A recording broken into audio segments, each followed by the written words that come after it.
তাহলে খেলার নামও ফুটবল, সে ফুটবল দিয়ে ফুটবল খেলা, অর্থাৎ ফুটবল উপকরণ এবং খেলার নাম উভয়ই বোঝাচ্ছে। যদি উপকরণ বোঝায়, উপকরণ বোঝালেই করণ, বাস করণ। দেখো যদি বলে ছেলেরা ক্রিকেট খেলে, মজার ব্যাপার, ক্রিকেট কিন্তু একটা খেলার নাম, এটা কিন্তু উপকরণ। উপকরণ কি? ব্যাট আর বল। সুপ্রিয় শিক্ষার্থীবৃন্দ, আসসালামু আলাইকুম রহমতুল্লাহ। আশা করি তোমরা সকলেই ভালো আছো। আজকে আমাদের আলোচ্য বিষয় কারক। কারকটা খুবই মজা করে শিখবো। শেখার পর যেন এমন না হয় যে পরীক্ষায় যেটা আসে ওটা বাদ দিয়ে সব বাড়ি।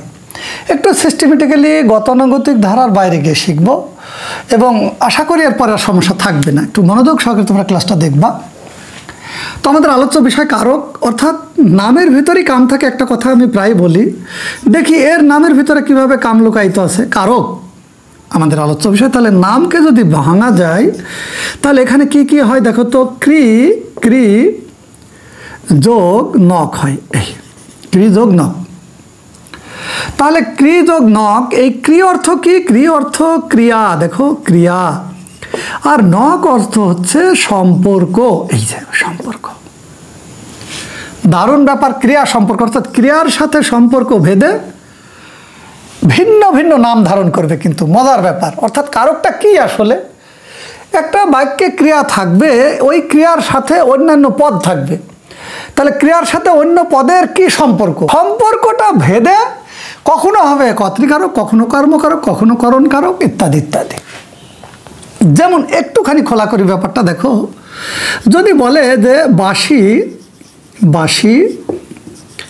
বাজে, দেখো বাঁশি বাজে, ওকে। আর বাঁশি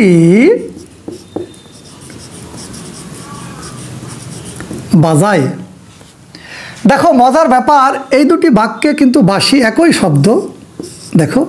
কিন্তু এই যে ক্রিয়ার সাথে কি সম্পর্ক এদের, এই সম্পর্ক ভেদে এই বাঁশি হবে এক কারক, এই বাঁশি হবে অন্য, মানে আরেক নাম ধারণ করবে সে। সেটা আমরা দেখছি।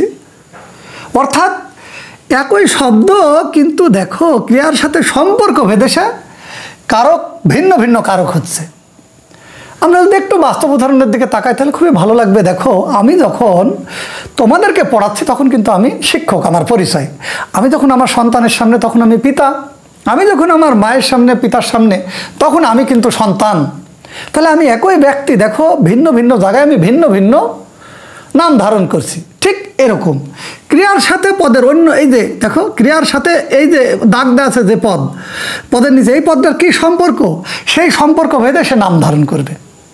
হ্যাঁ, দেখি আমরা একটু উদাহরণ দিয়ে আস্তে আস্তে। তো দেখো কর্তৃকারক কে বা কারা কাজ করে, কি বা কাকে, উপকরণ কি দিয়ে কি উপায়ে, করণকারক। তো দেখো আমরা আস্তে আস্তে আসছি। তো আমরা আগে এই প্রশ্নগুলা করব না, এই প্রশ্নগুলো একটু উজ্জ্বল রাখবো। করতে গেলে আমাদের সমস্যা আছে, কিভাবে কেমন সমস্যা সেটা আমি দেখাচ্ছি। যে রহিম বই পড়ে, তো রহিমের নিচে দাগ দেওয়া আছে তার। তো দাগ দেওয়ার পিছনে খুব আগে দৌড়াবো না, একটুখানি পরে যাব, আমরা দাগের দ্বিতীয় স্টেপে যাব। সর্বপ্রথম দেখবা যে এই বাক্যে ক্রিয়া কোথায় আছে। অবশ্যই পরে একটা ক্রিয়া। সর্বপ্রথম তুমি দেখবা, খুবই ভালো করে গভীরভাবে কথাটা শুনে নিবা কিন্তু, যে এই পরে এই ক্রিয়াটা কে সম্পন্ন করছে। পরে এই ক্রিয়াটা যদি যার নিচে দাগ আছে সে যদি সম্পূর্ণ করে সরাসরি, তাহলে সে কর্তৃকারক হবে, কোনো কথা নেই। আগে প্রশ্ন আমি করব না, আগে দেখব কার নিচে দাগ, রহিমের নিচে। তাহলে কি কাজটা কি? পড়া। এই পড়া কাজটা কে করছে? রহিমই তো করছে। যার নিচে দাগ দেওয়া আছে আমাকে বলেছে এটার কারক নির্ণয় করতে, তো পড়ার কাজটা তো রহিমই করছে, রহিমই তো পড়ে। তাহলে আমরা বলবো কর্তৃকারক এসে। যদি বলে মেয়েরা ধরো মেয়েরা ফুল তোলে, তো এই তোলা কাজটা কে করছে? কে তুলছে ফুল? মেয়েরা। কারা তুলছে? মেয়েরা আর কি।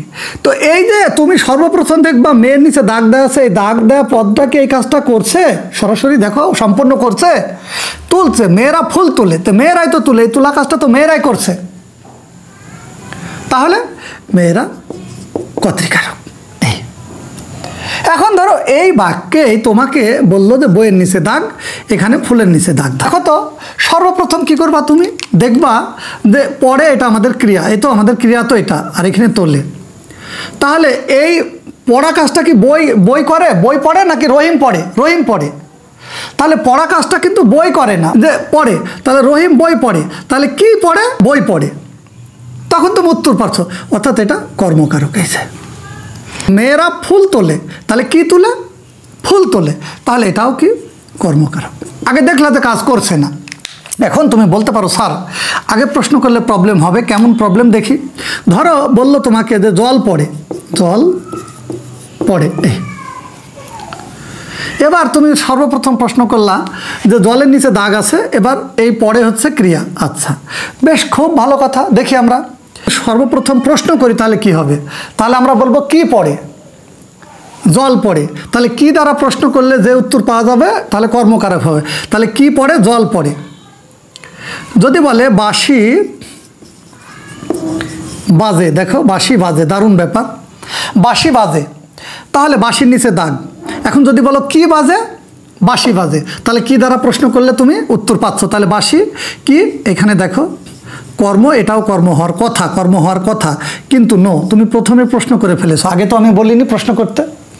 আগে দেখো না, তুমি আগে দেখবা যে বাঁশি বাজে, এখানে এই বাজার কাজটা কে করছে? বাঁশি বাজে, ও তো নিজেই বাজে। যদি বলে বাঁশি বাজায়, তাহলে কেউ একজন বাজায় কিন্তু বাঁশি। যদি বলে বাঁশি বাজায়, যদি বলা হয় যে বাঁশি বাজায়, ক্লিয়ার, একেবারে ক্লিয়ার হয়ে যাবে এটা দ্বারা। দেখো জল পড়ে, তাহলে যদি বলে কি পড়ে, তাহলে কর্ম হচ্ছে না, এই পড়ার কাজটা কিন্তু জলই করছে, জল নিজেই পড়ছে, জল নিজেই পড়ছে। অতএব কি দ্বারা প্রশ্ন করলে ভুল উত্তর আসছে, অতএব এটা কিন্তু কর্তৃকারক হবে।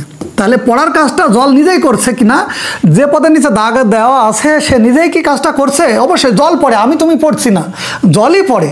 তাহলে জল পড়ে, তাহলে জল পড়ার কাজটা করছে, অতএব এটা কর্তৃকারক। কি দ্বারা প্রশ্ন করলে ভুল আসছে আমাদের উত্তর। বাঁশি বাজে আর বাঁশি বাজায়, তাহলে দেখো তো বলছে কিনা বাঁশি বাজায়, কেউ একজন, ধরো এই একটা ব্যক্তি, এই ব্যক্তি বাঁশি বাজায়, তাহলে বাজায়ের কাজটা কে করছে? এখানে বাঁশির নিচে দাগ আছে আর এটা ক্রিয়া, ধরো, তাহলে এই বাজায়ের কাজটা কিন্তু অন্য একজন করছে। তাহলে কি বাজায়? বাঁশি বাজায়। এখন কিন্তু কর্ম হবে। এই যে দারুণ ব্যাপার, একটু কিন্তু কনফিউশন দূর করে নেবা, কর্ম এবং কর্তৃকারকের কনফিউশন দূর করে নাও। বাঁশি বাজে, এখানে বাঁশি নিজেই বাজে, বাঁশি বাজে, বাঁশি নিজেই বাজে, বলছে বাঁশি বাজে, অর্থাৎ নিজেই কাজটা করছে, অতএব এটা কর্তৃকারক। কিন্তু বাঁশি বাজায় বললে তোমার বিপদ। বাঁশি বাজায় বোঝাই যাচ্ছে ও বাঁশি বাজায়, কেউ একজন বাজায়। কি বাজায়? বাঁশি বাজায়। এই বাজায় কাজটা বাঁশি করছে না, কেউ একজন বাজায়। যদি বলে আরেকটা আমি দেখাই, পাহাড়ের, ধরো আরেকটা উদাহরণ, পাহাড়ের ঢাল বেয়ে জল নামছে, জল নামছে, এরকম। তাহলে এখন ধরো এখানে জলের নিচে দাগ, তুমি যদি প্রথমে প্রশ্ন করো কি নামছে? জল নামছে, তাহলে তো কর্মকারক হবে। নো, এই নামছে কাজটা কি? জলই তো নামছে, জল নিজেই তো গড়ে নামছে। তুমি কি নামছো নাকি? না, আমি নামছি। নো, জল নামছে, নামার কাজটা করছে কিনা। আমি বলেছি যদি কাজ করে কেউ সরাসরি তাহলে অমনি কর্তৃকারক, যদি না করে তখন ব্যাপার আলাদা। ঠিক আছে, তাহলে কি হবে? এটা জল নামার কাজ করছে, তাহলে কর্তৃকারক। আচ্ছা, আমরা যদি বলি যে ডাক্তার ডাকো, দেখো তো ডাক্তার ডাকো, ডাক্তার ডাকো, তাহলে ডাকার কাজটা কে করছে? ডাক্তার ডাকো, তাহলে ডাক্তারের নিচে দাগ। ডাক্তারই কি ডাক্তার ডাকবে? ডাক্তার কি ডাক্তারকে ডাকবে? No, never. তাহলে ডাকার কাজটা কিন্তু ডাক্তার করছে না। এখন তুমি প্রশ্ন করতে পারো ডাক্তার ডাকো, কি ডাকো? ডাক্তার ডাকো, তাহলে কি? তাহলে অবশ্যই এটা কর্মকারক। আচ্ছা, আমরা করণ কারকটা একটু দেখি। করণ কারক, উপকরণ কি দিয়ে কি উপায়, অর্থাৎ করণ উপকরণ মনে রাখবা, করণ উপকরণ। যদি বলে যে নীরা, নীরা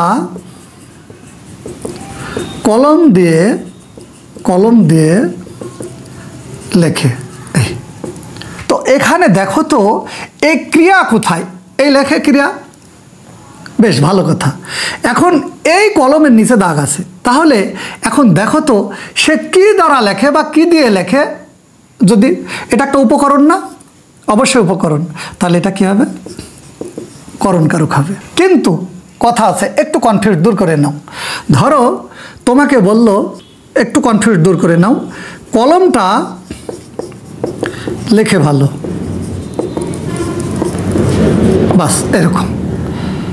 তো ঠিক আছে, এই লেখার কাজটা এবার দেখো, কলমের নিচে দাগ আছে, এটা ক্রিয়া। ওকে, ভেরি গুড। এবার খুব ভালো করে খেয়াল করো, এই লেখার কাজটা কিন্তু কলমই করছে, কলমটা লেখে ভালো। তাহলে লেখার কাজ কে করছে? আমি করছি না তুমি করছো? কলমই তো লেখে ভালো। তাহলে লেখার কাজটা কিন্তু এবার কলম করছে। এই কলম কিন্তু কর্তৃকারক। কলম দেখেই যে করণ মেরে দেবা তা না, নিরা কলম দিয়ে লেখে, তাহলে কিন্তু ওই লেখার কাজটা কি দ্বারা করছে? সে কি দ্বারা? সে কলম দ্বারা লিখছে, কলম দিয়ে লিখছে। তাহলে কি উপকরণ বা সহায়ক বা এর সহায়তায় লিখছে, এইটা নিয়েই সে কিন্তু কাজটা সম্পূর্ণ করছে। কিন্তু এখানে কলমটা লিখে ফেলে, এখানে লেখার কাজটা কলম নিজেই করছে, অতএব এখানে কিন্তু কর্তৃকারক। আবার যদি বলা যায় এরকম যে জগতে কীর্তিমান হয় সাধনায়, জগতে সাধনায়, দেখো তাহলে এই যে সাধনা, তাহলে এটা কিন্তু উপায়, এটা কি উপায়? তাহলে এখানে সাধনা একটা উপায়। কি উপায়ে কীর্তিমান হওয়া যায় বলো? তাহলে সাধনা, সাধনা, এই যে সাধনা, এরকম যদি উপায় বোঝায় তাহলে তোমরা করণকারক মারবা। করণকারক আরেকটা ক্ষেত্রে তোমাদের একটু কনফিউজ করবে, এটা একটু ক্লিয়ার করে নাও, তাহলে আর বাঁধবে না। এখানে 4টি উদাহরণ আমরা যদি অ্যানালিসিস করি, তাহলে আর এই ধরনের প্রশ্ন কোনোদিন জীবনেও ভুল মারবে না। দেখো, ছেলেরা ফুটবল খেলে, ফুটবলের নিচে দেখ পুতুল, ক্রিকেট, কানামাছি। ছেলেরা কি খেলে? ফুটবল খেলে, কর্ম হবে হওয়ার কথা। আমি আগে বলি, দেখো, মেয়েরা পুতুল খেলে, কি খেলে? পুতুল খেলে, কর্ম হওয়ার কথা। ছেলেরা ক্রিকেট খেলে, কর্ম। মেয়েরা কি খেলে? কানামাছি খেলে। তো কি দিয়ে? কর্ম। কিন্তু না, খুব সাবধান, এই ধরনের ক্ষেত্রে বিশেষ সাবধানতা অবলম্বন করবা। একটা শর্তের পরে থাকবা, জীবনেও ভুল মারবা না। দেখো, ছেলেরা ফুটবল খেলে, তো এই ফুটবল খেলার একটা উপকরণ এবং খেলার নামও ফুটবল। খেলার নাম যা, ওই জিনিসটাই খেলছে সে, তাহলে উপকরণও তাই। অর্থাৎ আমি বলেছি যে করণকারক উপকরণ, উপকরণ করণ, উপকরণ বোঝালেই করণ, উপকরণ করণ, ব্যাস। তাহলে খেলার নামও ফুটবল, সে ফুটবল দিয়ে ফুটবল খেলে, অর্থাৎ ফুটবল উপকরণ এবং খেলার নাম উভয়ই বোঝাচ্ছে। যদি উপকরণ বোঝায়, উপকরণ বোঝালেই করণ, ব্যাস, করণ। দেখো, যদি বলে ছেলেরা ক্রিকেট খেলে, মজার ব্যাপার, ক্রিকেট কিন্তু একটা খেলার নাম, এটা কিন্তু উপকরণ। উপকরণ কি? ব্যাট আর বল। তো ব্যাট বল দিয়ে সে খেলে, কিন্তু এখানে ছেলেরা ক্রিকেট খেলে, এখানে কিন্তু উপকরণ বোঝাচ্ছে না, অর্থাৎ উপকরণ নাই, করণও নাই, সোজা হিসাব। তাহলে ক্রিকেট একটা খেলার নাম, তাহলে কি খেলে? ক্রিকেট খেলে, উপকরণ নয়, উপকরণ নাই, অতএব উপকরণ না থাকলে করণ নয়, তাহলে কি? এটা কর্ম। মেয়েরা কানামাছি খেলে, এই কানামাছি তো একটা খেলার নাম, কানা দিয়ে খেলে নাকি মাছি দিয়ে খেলে, এটা তো উপকরণ নয়, তাহলে একটা খেলার নাম, তাহলে অবশ্যই এটা কি? এটাও কর্ম। মেয়েরা পুতুল খেলে, তো পুতুল দিয়েই তো পুতুল খেলে, খেলার নামও পুতুল, অতএব কি? এটা উপকরণ এবং খেলার নাম একই, উপকরণ করণ। ওকে, তাহলে এটাও করণকারক। তো আশা করি কর্তৃকারক, কর্মকারক এবং করণকারকের সমস্যা নেই তোমাদের। সবাই ভালো থাকবা, সুস্থ থাকবে, এই কারণে বিদায় নিলাম। আল্লাহ হাফেজ।